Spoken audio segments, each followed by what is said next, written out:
Anda masih di Breaking News TV One, pemirsa kami juga masih bersama dengan pakar hubungan internasional Teguh Reza Shah. Pak Reza masih bersama kami?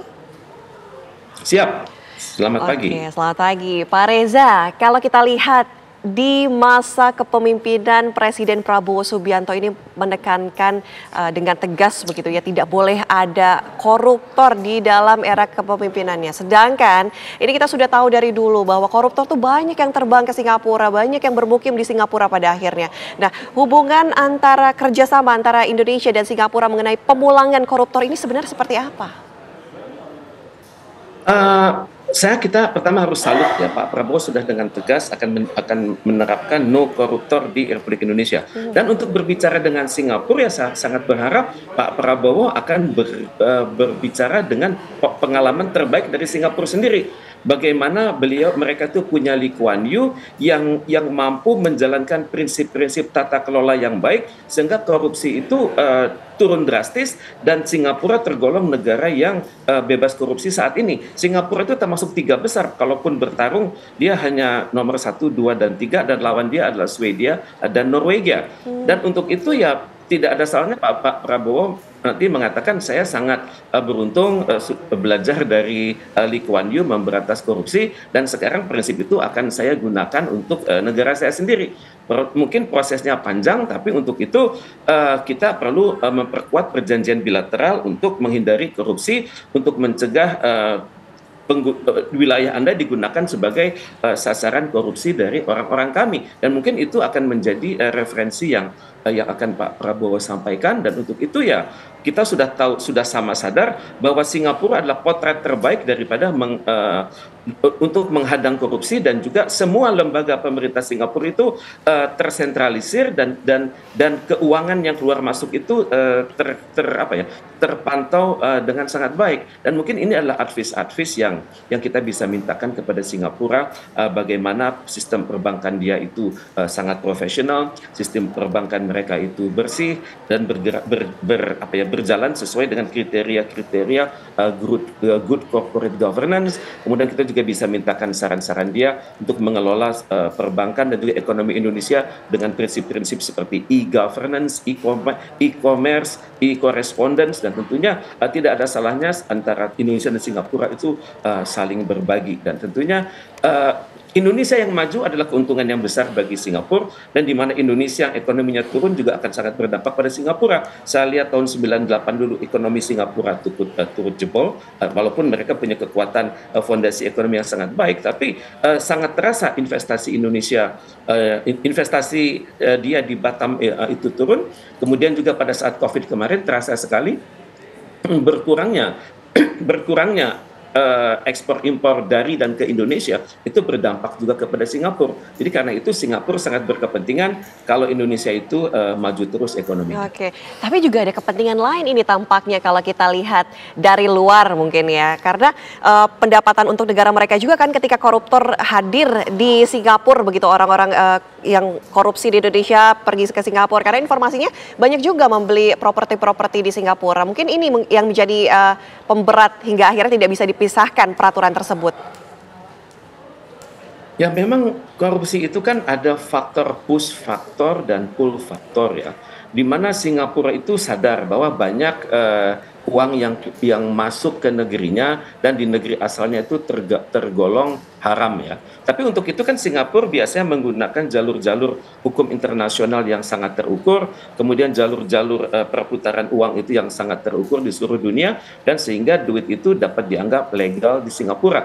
Tapi setidaknya kerisauan ini perlu disampaikan oleh Pak Prabowo kepada Perdana Menteri Lawrence Wong ini, bahwa Singapura itu oleh orang Indonesia, sebagian orang Indonesia dianggap sebagai surga untuk nyimpen duit gitu ya. Tapi untuk itu kan kalau Lawrence Wong diajak berbicara dengan standar hukum internasional, berbicara dengan ide-ide good governance, berbicara dengan ide-ide credibility, berbicara dengan ide-ide hukum internasional, tentunya dia mengerti bahwa selain menerapkan hukum internasional yang bersih, dia juga ternyata ada hukum internasional yang abu-abu, dan selama ini hukum internasional yang abu-abu itu aman-aman saja di Singapura, dan sekarang mereka sudah berhadapan dengan Pak Prabowo yang sangat tegas, Pak Prabowo yang karismatis, Pak Prabowo yang birokratis, dan Pak Prabowo yang mengerti hukum internasional. Mungkin buat Singapura ini pelajaran yang baik juga berhadapan dengan mitranya yang setanding gitu ya. Memang saya akui pemimpin Indonesia itu banyak, tapi ini kali barangkali lain karena pemimpin Singapura ini pernah mengikuti wajib militer. Pak Prabowo sudah berada pada tahapan itu. Kemudian pemimpin Singapura sudah masuk ke dalam birokrasi nasional. Pak Prabowo juga sudah berada di situ. Pemimpin Singapura berpendidikan barat. Pak Prabowo juga sudah berada di situ. Jadi saya pikir untuk level top leader, kepala negara Indonesia dan kepala negara Singapura itu kira-kira satu level. Dan cuma harapan saya adalah kalau nanti terjadi negosiasi teknis antara pejabat kita dengan pejabat Singapura, saya harap pejabat kita tidak kaget. Karena pejabat Singapura itu kalau negosiasi sudah siap dengan data yang luar biasa. Kemudian mereka juga sudah mempelajari sejarah kehidupan pejabat-pejabat Indonesia dan saya sangat berharap nanti pada dialog di bawah kepresidenan itu terjadi dialogis di mana informasinya itu seimbang, kemudian masing-masing memegang data yang otentik. Karena jangan sampai mereka punya data yang lebih baik daripada Indonesia. Dan untuk itu saya berharap dari level nasional hingga level kementerian itu SWOT kita sudah sangat bagus. Sehingga kita tahu persis apa yang kita harapkan dari Singapura dan di mana kita bisa bersinergi dengan Singapura di level bilateral, regional, dan internasional. Oke, tapi bisakah ini didapatkan dengan adanya kunjungan Wong ke Indonesia dengan Presiden Prabowo Subianto? Tapi nanti ya dijawab, kita jeda terlebih dahulu. Pemirsa, sesaat lagi kami kembali.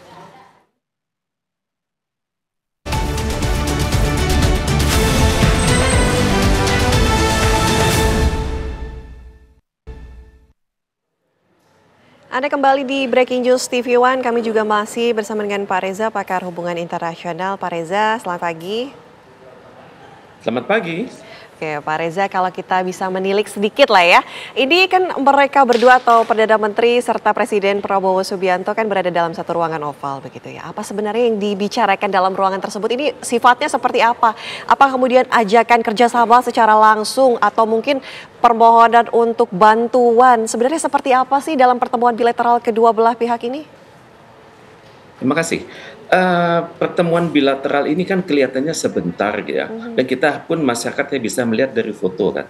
Tapi yang kita tidak ketahui adalah sebelum mereka bertemu itu sudah terjadi dialog yang panjang antara kementerian kita, sehingga nanti di ujung-ujungnya nanti mereka menciptakan suatu joint statement. Maka joint statement yang satu halaman itu sebenarnya merupakan satu pekerjaan birokrasi mungkin lebih dari 1 bulan. Tapi bagaimanapun juga ya, kalau nanti pimpinan berdua ini ketemu, mereka akan dialognya bilateral, regional, dan global. Tentunya pada saat bilateral tentunya berbicara tentang bagaimana meningkatkan kualitas hubungan. Nanti hubungan politik, ekonomi. Kalau nanti berbicara tentang ekonomi, nanti berbicara misalnya Bali, the new Singapore. Kalau bicara politik, barangkali perlunya aturan-aturan untuk mencegah Singapura menjadi istilahnya itu sasaran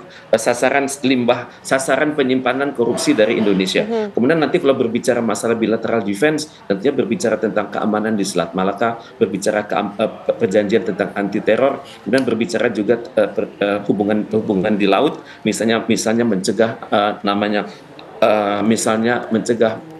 mencegah terjadinya perompakan di Selat Malaka dan Selat Phillips. Kemudian nanti kalau bicara aspek pertahanan, kita berbicara nanti kemungkinan besar tentang flight information region, yakni di mana selama ini kendali udara di wilayah Indonesia bagian barat itu dipegang oleh Bandara Changi. Maka kedepannya kita harus mengatakan ini adalah wilayah kedaulatan Indonesia. Maka untuk wilayah itu kendali kita gunakan sendiri. Dan nanti untuk itu Indonesia akan mengikuti semua prosedur hubungan internasional, semua prosedur hukum internasional yang dibahas di ICAO, International Civil Aviation Organization. Kemudian kalau nanti sedang bicara masalah bilateral regional, tentunya akan berbicara ASEAN ya, bagaimana menjadikan ASEAN ini wilayah yang benar-benar sesuai dengan harapan dari ASEAN Charter, yakni antara lain Zone of Peace, Freedom and Neutrality, kemudian istilahnya Southeast Asia Weapon Free Zone, kemudian juga nanti berbicara tentang potensi konflik di Laut Cina Selatan. Kemudian walaupun sama-sama Indonesia dan Singapura ini tidak memiliki klaim di Laut Cina Selatan, tapi kemungkinan besar akan berbicara tentang joint position atau posisi bersama kerjasama Indonesia dan Singapura dalam menanggapi konflik-konflik ke masa depan yang kemudian terjadi, yang kemungkinan terjadi. Kemudian juga mungkin berbicara tentang ide bagaimana Singapura mendukung memperkuat ide ASEAN tentang 5-point principle untuk Myanmar, karena bagaimanapun Myanmar yang stabil, Myanmar yang berwibawa, Myanmar yang berkedaulatan itu adalah penting bagi Myanmar dan juga penting bagi ASEAN. Kemudian juga mungkin kalau berbicara soal regional, mereka akan berbicara tentang ide-ide perkembangan lebih lanjut dari China, ASEAN Free Trade Area. Kemudian kalau berbicara masalah global, ya tentunya ini wilayah yang Pak Prabowo sangat kuasai. Misalnya berbicara tentang masalah Pertahanan mungkin ya? berbicara tentang masalah hukum laut, ya, hukum internasional. Baik, Pak Reza, ini juga yang menarik kan tadi dikatakan bahwa ini months ago berarti sudah dibahas oleh kementerian terkait begitu ya. Katakanlah dengan Menteri Pertahanan Indra Syafri yang sempat membahas kolaborasi pertahanan Republik Indonesia dan juga Singapura ini. Tadi juga sempat dibahas bahwa keamanan mencegah terjadinya perompakan di Selat Malaka, juga di Selat Phillip ini untuk kerjasama pertahanan Indonesia dan juga Singapura. Sejauh ini seperti apa? Kalau saya berkunjung ke lembaga pelatihan TNI, ya, misalnya namanya Sesko Angkatan Darat, Sesko Angkatan Laut, Sesko Angkatan Udara, dan juga Sesko TNI, itu Singapura selalu ada siswanya. Ini menunjukkan bahwa hubungan kita di level itu bagus. Kemudian kalau berbicara soal kerjasama pertahanan, ya, kita memiliki sesuatu namanya coordinated patrol, ya. Coordinated patrol ini koordinasi patroli bersama di laut-laut, di perbatasan di laut. Yang perbatasan kita dengan Singapura juga ada batasan dengan Malaysia. Tujuannya adalah untuk mencegah terjadinya perompakan, mencegah terjadinya illegal fishing, mencegah terjadinya illegal mining, dan juga arms shipment. Dan untuk itu ya tentunya kita sudah sama-sama belajar kerjasama tersebut dan juga sudah ada panduannya, dan tentunya kedepannya ya kerjasama itu dibuat lebih tinggi levelnya. Misalnya bagaimana kerjasama patroli di Laut Cina Selatan tanpa perlu menciptakan konflik baru dengan Cina misalnya. Karena bagaimanapun juga Singapura memiliki teknologi yang sangat tinggi. Kalau saya boleh akui, teknologi dia itu banyak sekali mendapat bantuan dari negara-negara seperti Amerika Serikat, negara Commonwealth, dan Singapura juga memiliki kerjasama bilateral dengan Amerika Serikat. Jadi saya tidak kaget kalau melihat Mandala Tempur Singapura itu lebih canggih daripada Indonesia. Kemudian kapal selam Singapura itu jumlahnya kalau nggak salah antara 4 sampai 6, sedangkan kita itu masih bergerak antara do re mi, dan kalau ada satu yang sakit, satu yang harus dilakukan refitting, seringkali kita kerepotan. Jadi untuk itu tentunya pada saat bicara kerjasama pertahanan kita juga harus berani terus terang.